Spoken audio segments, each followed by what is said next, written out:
Здравствуйте, дорогие зрители! С вами юрист Валерий Табаков.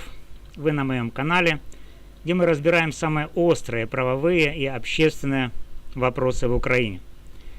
Сегодня у нас горячая тема – введение обязательного полиграфа для главы Национального антикоррупционного бюро Украины НАБУ, сотрудников СБУ и других должностей, связанных с государственной тайной. Также мы обсудим идею перекрестного полиграфирования, проверки не только НАБУ и СБУ, но и Офиса Президента. И самое важное, я как юрист хочу разобраться, не является ли это попыткой власти снять с себя ответственность за кадровые решения, прикрыть системную коррупцию или, что особенно актуально, оказать давление на сотрудников НАБУ, расследующих коррупцию в ближайшем окружении президента.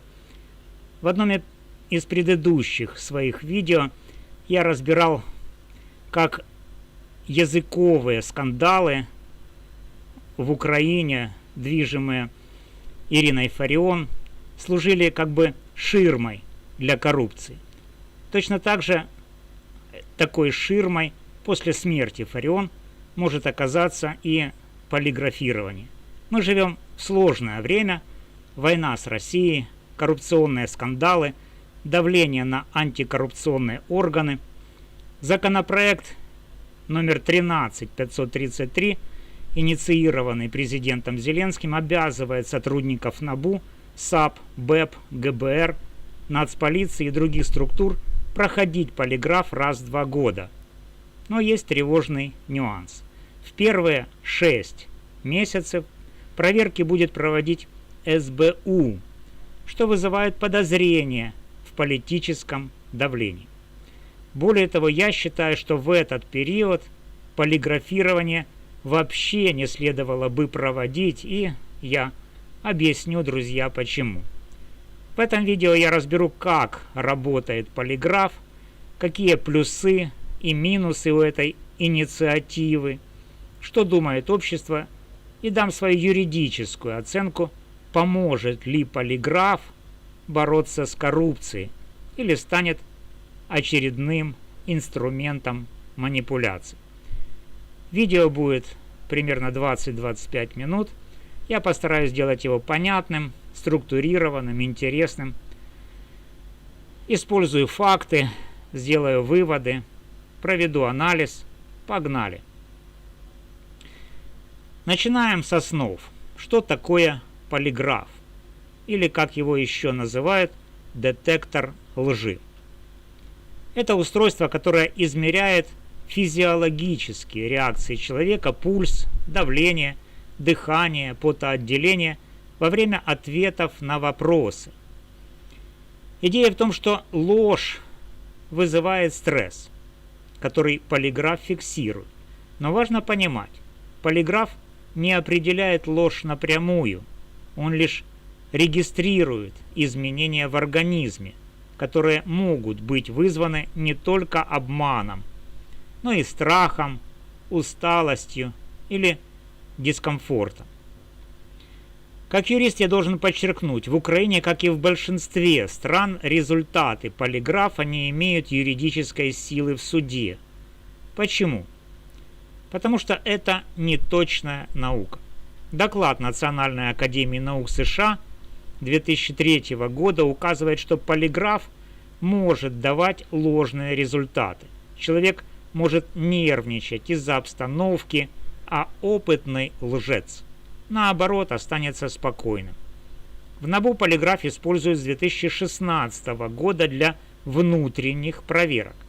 В 2024 году провели более 200 таких опросов, но это лишь вспомогательный инструмент, а не истина в последней инстанции или инструмент проверки, на который можно опереться, принимая кадровые решения. Законопроект номер 13533 обязывает сотрудников НАБУ, САП, БЭП, ГБР Нацполиции и СБУ проходить полиграф раз в 2 года. Этот законопроект, если вы помните, он восстанавливает полномочия НАБУ и его независимость, но одновременно с этим вводит обязательное полиграфирование. Проверки для НАБУ будет проводить его НАБУ Управление внутреннего контроля, но в первые 6 месяцев этими проверками займется СБУ. И вот здесь начинаются вопросы, не создает ли это конфликт интересов. Ведь СБУ напрямую подчиняется президенту, а НАБУ ведет расследование ближайшего окружения Зеленского. Не пытаются ли власти переложить ответственность за кадровые ошибки на полиграф? Или вообще запудрить всем мозги? Не является ли это давлением на НАБУ? Давайте разбираться. Чтобы понять, почему ввели обязательный полиграф, нужно взглянуть на контекст. Украина находится в состоянии войны, борьба с коррупцией не только внутренний вопрос, но и требования наших международных партнеров, таких как ЕС и МВФ. НАБУ и САП – ключевые органы, расследующие топ-коррупцию, и их независимость постоянно под ударом. В июле 2025 года был принят закон 12414, который ограничил полномочия НАБУ и САП, передав часть контроля СБУ и другим структурам. Это вызвало протесты общественности и критику Запада. Законопроект номер 13533 стал попыткой исправить ситуацию, вернув НАБУ часть независимости, в том числе право проводить проверку на полиграфе внутри ведомства. Но в первые 6 месяцев СБУ будет контролировать процесс, и это вызывает подозрения в политическом давлении. Официально полиграф нужен для проверки добропорядочности и выявления связей с государством-агрессором Россией. Это актуально после таких случаев, как дело Христенко, где сотрудника НАБУ обвинили в утечке информации. Но я, как юрист, вижу и другие мотивы. Полиграф может быть использован для снятия ответственности с власти, прикрытия системной коррупции и, главное, давления на сотрудников НАБУ, которые расследуют дела против окружения президента. Например, расследование против Миндича или Чернышова, связанных с офисом президента, которые вызывают особое внимание. Давайте разбирать эти аспекты по очереди. Один из главных рисков обязательного полиграфа – это попытка властей снять с себя ответственность за кадровые решения. Представьте, назначается новый глава НАБУ или сотрудник СБУ. Если он оказывается замешан в коррупции или шпионаже, кто виноват? Руководство, которое его назначило, или сам сотрудник? Внедряя полиграф, власть может сказать: мы провели проверку, он прошел полиграф, мы не виноваты. Таким образом, ответственность перекладывается на технологию, а не на тех, кто отвечает за отбор кадров. Как юрист я вижу здесь юридическую и моральную проблему. Кадровые решения – это зона ответственности руководства ведомств и в конечном счете офиса президента, который влияет на ключевые назначения. Если сотрудник оказывается недобросовестным, это говорит о провале системы отбора, а не о том, что полиграф не сработал. Полиграф не может заменить тщательную проверку биографий, связей и профессиональных качеств кандидата. В соцсетях пользователи, такие как Протолог, указывают, что полиграф может быть использован как галочка для власти, чтобы показать, что она якобы борется с коррупцией. Но если результаты проверок не будут публичными, а методика прозрачной, Это лишь усилит недоверие общества.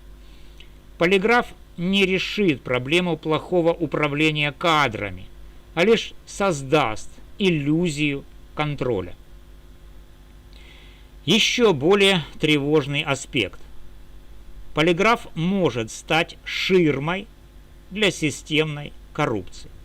Коррупция в Украине – это не только отдельные случаи, но и глубоко укорененная система, которая пронизывает многие уровни власти. Полиграф фокусируется на индивидуальных сотрудниках, но не затрагивает системные проблемы: политическое давление, непрозрачное назначение, лоббирование интересов олигархов.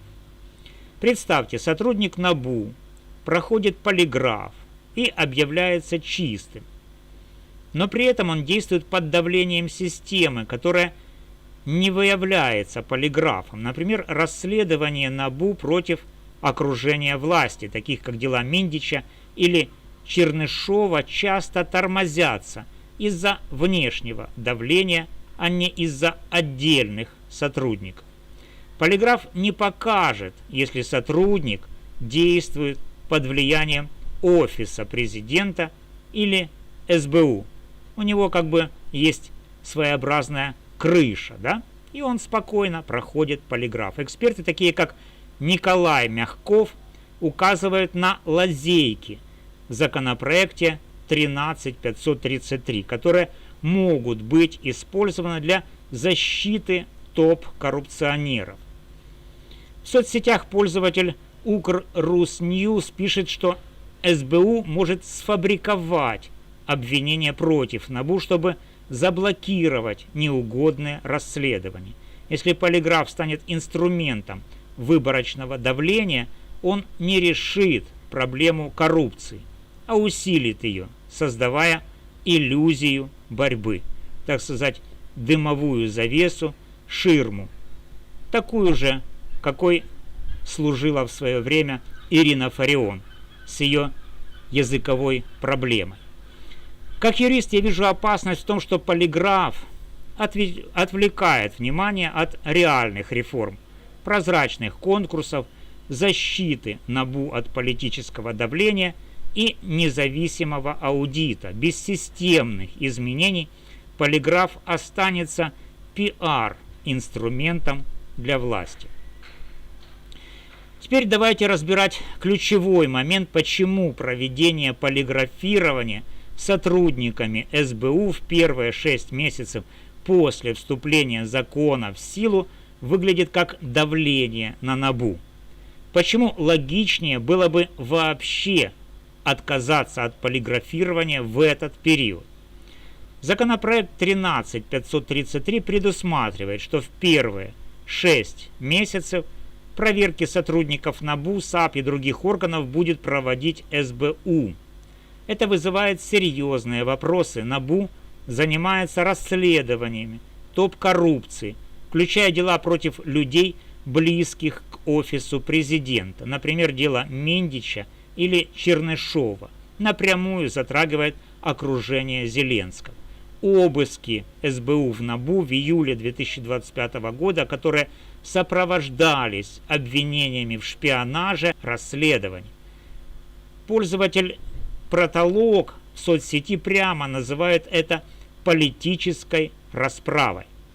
Когда СБУ, структура, подконтрольная офису президента, получает право проверять сотрудников НАБУ на полиграфе. И это создает конфликт интересов. СБУ может использовать полиграф для давления на тех, кто расследует коррупцию в высших эшелонах власти. Например, обвинения в утечке информации или связях с Россией могут быть сфабрикованы, чтобы дискредитировать неугодных сотрудников, ведущих расследование против окружения президента.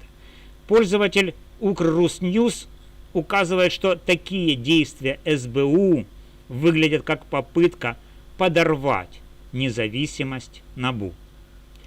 Как юрист я считаю, что в текущих условиях, когда между СБУ и НАБУ существует конфликт, а независимость антикоррупционных органов под ударом, проведение полиграфирования СБУ в первые полгода – это ошибка.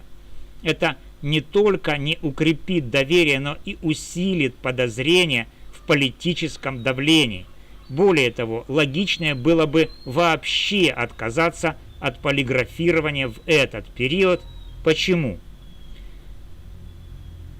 Пока проверки проводит СБУ, нет гарантий объективности расследований. Только управление внутреннего контроля НАБУ, как предусмотрено законом, после первых 6 месяцев может обеспечить относительную независимость и спокойное проведение расследований.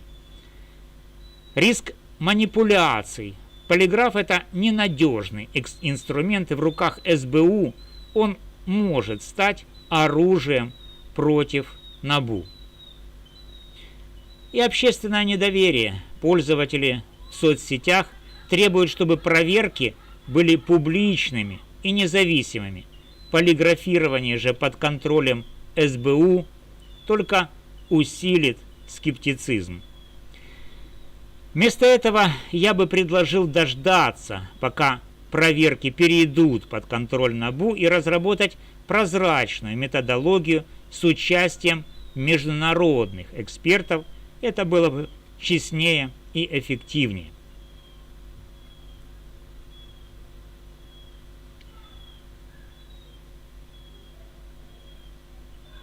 Несмотря на все риски, которые мы обсудили, у обязательного полиграфирования есть и потенциальные плюсы. Как юрист я обязан рассмотреть обе стороны медали, чтобы дать объективную картину. Вот 3 ключевых аргумента в пользу полиграфа. Первый. Укрепление доверия к антикоррупционным органам. Полиграф может стать инструментом, который покажет обществу, что НАБУ, САП и другие структуры стремятся к чистоте и прозрачности. В условиях, когда доверие к власти на историческом минимуме, это важно. Например, в 2019 году НАБУ использовала полиграф для внутренних проверок, и это помогло выявить несколько случаев нарушения этики среди сотрудников. Регулярные проверки могут укрепить репутацию антикоррупционных органов, особенно если они будут проводиться открыто и с участием независимых экспертов. Второй плюс – защита национальной безопасности. Война с Россией делает вопрос лояльности критически важным. Законопроект 13533 прямо нацелен на выявление возможных связей с государством-агрессором.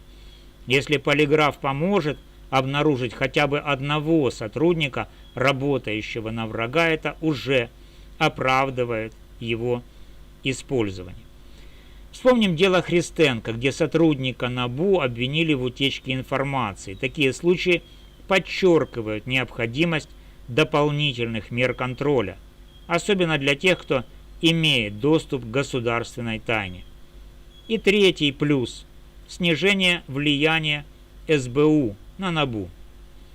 Законопроект 13533 предусматривает, что после первых 6 месяцев проверки на полиграфе для НАБУ будет проводить его управление внутреннего контроля, а не СБУ.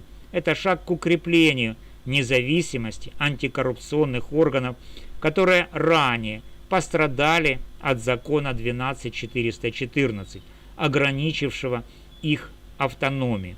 Если эта система заработает, она может снизить риски внешнего давления на НАБУ. Ну а пока мы имеем полугодовую, так сказать, нишу для того, чтобы скрыть концы в воду относительно тех расследований, которые вело НАБУ и продолжает вести. Однако, как юрист, я подчеркиваю, что вот эти вот плюсы сработают только при условии прозрачности, независимости и строгой методологии. Если полиграф будет использоваться выборочно или для политических манипуляций, все преимущества сойдут на нет. А теперь давайте к минусам, чтобы увидеть полную картину. Мы уже обсудили, что полиграф может быть использован для снятия ответственности, прикрытия коррупции, давления на НАБУ. Есть и другие риски, которые нельзя игнорировать. Первый. Ненадежность полиграфа. Как я уже упоминал, полиграф – это неточная наука. Научное сообщество, включая Национальную академию наук США, указывает, что полиграф может давать ложные результаты. Человек может нервничать из-за стресса, а не из-за лжи, а опытный лжец, наоборот, оставаться спокойным. Пользователи соцсетей пишут, что полиграф можно обмануть, особенно людям с определенным психологическим настроем, с особенностями. Это ставит под сомнение его эффективность для принятия кадровых решений. Если честный сотрудник провалится из-за стресса, а коррупционер пройдет проверку, это подорвет доверие к системе. Второй риск – политическое давление. Скандалы, такие как обыски СБУ в НАБУ в июле 2025 года, показывают, что полиграф может стать инструментом политической расправы. Пользователи соцсетей называют это попыткой заблокировать расследования против окружения Зеленского, таких как дела Миндича или Чернышова. Если СБУ, подконтрольная офису президента, будет проводить проверки на полиграфе, есть риск, что результаты будут использованы для устранения или блокировки неугодных сотрудников НАБУ. Третий риск – общественное недоверие. Без публичности и участия всех структур, включая офис президента, полиграф воспринимается как цирк. Пользователи соцсетей пишут: пусть Зеленский и Ермак первые пройдут полиграф, и тогда мы поверим. И я как юрист согласен, если требовать проверок только от НАБУ или СБУ, но не от тех, кто наверху, это создает ощущение двойных стандартов. Четвертый риск – лазейки в законе. Эксперты, такие как Николай Мягков, указывают на лазейки в законопроекте 13533. Например, первые 6 месяцев СБУ будет контролировать проверки, проводимые НАБУ, что дает возможность манипулировать результатами этих проверок на полиграфе. И это особенно опасно в контексте текущего конфликта между СБУ, Офисом президента и НАБУ. Теперь рассмотрим идею перекрестного полиграфирования СБУ, НАБУ и Офиса президента. Эта идея активно обсуждается в обществе, особенно на платформе X в соцсетях. Что это значит? Это когда одна структура проверяет другую, чтобы избежать конфликта интересов. Например, НАБУ проверяет СБУ, а СБУ проверяет НАБУ, а Офис президента, возможно, проверяется независимыми органами, желательно с международным участием. Разбираем плюсы и минусы перекрестного полиграфирования. Плюсы. Равенство перед законом. Если все от рядового сотрудника НАБУ до главы Офиса президента пройдут полиграф, это покажет, что никто не стоит выше закона. Публичные проверки, особенно если их пройдут ключевые фигуры, такие как Андрей Ермак или сам Зеленский, могли бы стать мощным сигналом обществу. И в соцсетях пользователи прямо пишут, что без этого полиграф выглядит как давление на НАБУ. Следующий плюс – это снижение конфликта между СБУ и НАБУ при перекрестном полиграфировании. Конфликт между СБУ и НАБУ, включая обвинения в шпионаже и обыски, можно было бы смягчить через независимые проверки. Если обе структуры будут проверять друг друга под контролем третьей стороны, это может снять напряжение. Третий.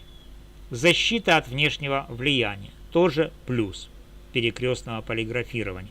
Проверки на связи с государством-агрессором могли бы усилить безопасность всех структур, как НАБУ, так и СБУ, а также и Офис президента.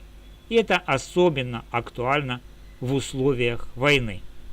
А не подумать ли нам вообще о том, чтобы службу полиграфирования вывести в отдельный независимый орган? Минусы и вызовы перекрестного полиграфирования. Первый. Кто будет проверять? Самая большая проблема – это кто проводит проверки. Если СБУ и НАБУ проверяют друг друга, кто гарантирует объективность? Пользователи соцсетей предлагают привлечь международных экспертов, и я, как юрист, считаю это вполне разумным. Без независимого контроля процесс может стать фарсом. Второй минус – сопротивление Офиса президента. Честно говоря, я сомневаюсь, что Офис президента согласится на публичное полиграфирование. А без участия Зеленского и Ермака инициатива не будет воспринята серьезно. Отказ Офиса президента от проверок усилит обвинения в двойных стандартах и недоверие к власти. Логистика и прозрачность. Организация перекрестного полиграфирования – это огромнейшая задача. И нужно согласовать вопросы, методологию, обеспечить конфиденциальность и публичность одновременно. А без четких правил, так сказать, с бухты-барахты, сразу в первые полгода, это может превратиться и, скорее всего, превратиться в фарс.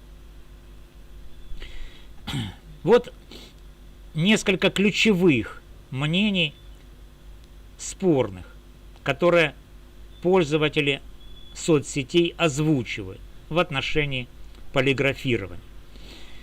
Сметана, борщ, шу.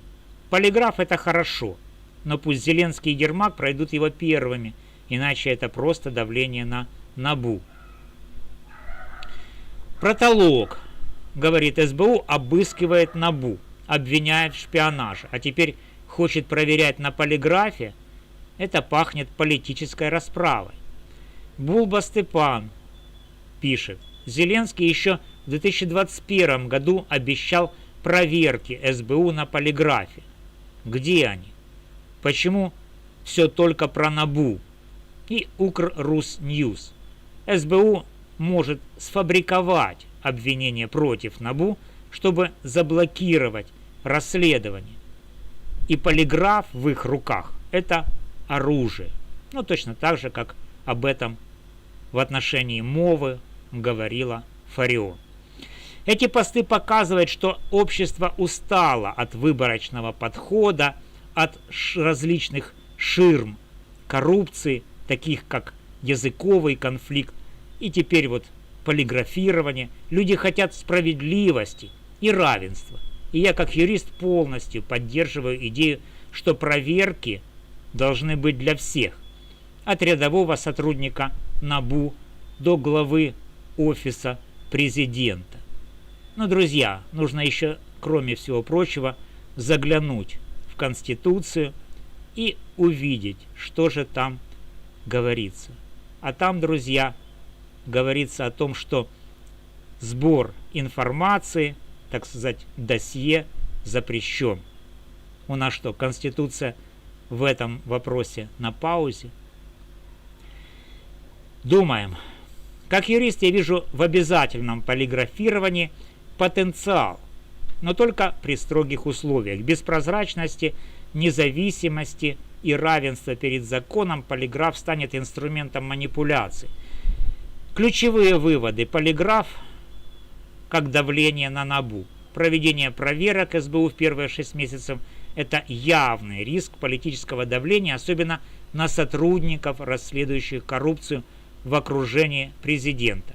Логичнее было бы отказаться от полиграфирования в этот период и дождаться, пока проверки перейдут под контроль Управления внутреннего контроля НАБУ. Снятие ответственности. Полиграф может быть использован для перекладывания ответственности за кадровые ошибки на технологию вместо реформы системы отбора кадров. Ширма для коррупции. Без системных изменений полиграф станет пиар-инструментом, прикрывающим коррупцию, а не борющимся с ней. Перекрестное полиграфирование.